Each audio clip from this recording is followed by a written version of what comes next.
Yo, what is going on YouTube? This is your boy Dan, aka A-Job. We got some Pokemon Sun and Moon news that was just released. The Rotom Pokedex is officially announced. Very, very cool stuff. If you guys are hyped, show your love on that like button down below and subscribe if you're new. So basically, if you guys don't know, Rotom is a Pokemon that has been in the Pokemon games for a couple generations now, and it's known to inhabit electronic devices like, you know, washers and dryers and refrigerators and things like that, even lawnmowers. But now Rotom has a specially built Pokedex that Rotom can inhabit, and this is going to change the game, guys. Take a look at this. Rotom has become our Pokedex, and it's going to be our ally. So take it verbatim from the Pokemon website. It says the Pokedex is a convenient tool that records information about the Pokemon you see and catch during your adventure. In Sun and Moon, your character receives a special Pokedex from Professor Kukui to support you in your travels. It's known as the Rotom Pokedex, or Rotom Dex as I'm going to call it, and it's inhabited by Rotom, a Pokemon with the power to reside in various electronic appliances. It does much more than record Pokemon information.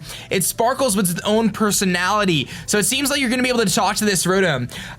It's going to show you your current location and your next destination, and it also gives you advice on where to go next based on the conversations that you have with others, and it's likely to help you in a great many parts of your adventure. So as you can see here, there's the Rotom Pokedex kind of showing you around the Alola region, saying, hey, there's a Pokemon Center up above.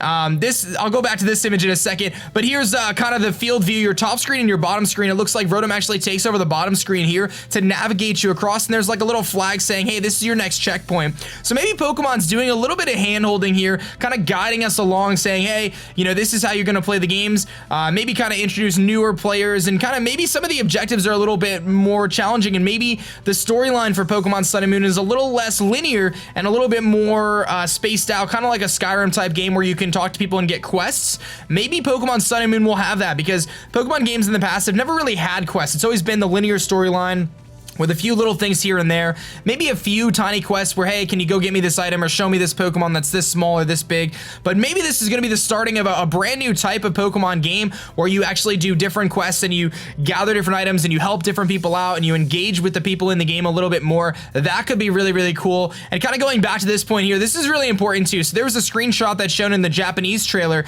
that showed the different Pokedexes, and it only showed 3 Pokemon, the 3 starter Pokemon, but you see there's 3 empty slots there. So what I'm assuming is the first one is going to be the national dex, right? So that's going to be everything. The second one is going to be the regional that you're starting in, where you get your starter Pokemon. And then there's 3 empty slots. Potentially those 3 empty slots are representative of different areas in the dex, similar to how the Kalos Pokedex was broken into the mountain region, the coastal region. Maybe this dex is going to be something similar. So we get a lot of information from this little Rotom Pokedex here, and I think it's a really, really cool feature. I love the HUD. I love the little Rotom form on the bottom, and I'm really, really excited to see what this Rotom Pokedex is gonna bring us. Now, one of the things I'm even more excited about is with Rotom being in the game in the Pokedex, I wonder if Rotom is gonna interact with other Pokemon, interact with other items, allow you to communicate with your Pokemon. I have no idea, but it's gonna be really, really cool. When it says the Rotom Pokedex is an extremely rare device, there are only a few trainers that have one, even in the Alola region. So this is a very unique item that it looks like the protagonist is gonna get in this game, which is that Rotom Pokedex, which leads me to believe that you might be able to obtain a Rotom yourself early game. Maybe you can get that Rotom and use it in battles and then put it in your Pokedex, or maybe it just stays in your Pokedex. I'm not sure, but it's really exciting to see and really excited to know, and a really creative idea. I'm super hyped to see what Pokemon is going to come out with next in Sun and Moon and what the next bit of news is going to be. But I'm really hyped about the Pokemon Rotom Dex and the Rotom Pokedex, or whatever you want to call it. And let me know what your thoughts are, guys. Let me know your thoughts in the comment section below, and I'm going to catch you guys next time. My name is Dan. I also go by A-Drive. Peace.